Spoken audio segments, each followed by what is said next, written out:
என்று நமக்காக மீட்பர் பிறந்துள்ளார்.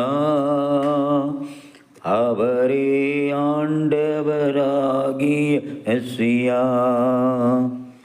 திருப்பாடல் 96, 1 மற்றும் 2. ஆண்டவருக்கு புதியதொரு பாடல் பாடுங்கள், உலகெங்கும் வாழ்வோரே ஆண்டவரை போற்றி பாடுங்கள். ஆண்டவரை போற்றி பாடுங்கள், அவர் பெயரை வாழ்த்துங்கள்.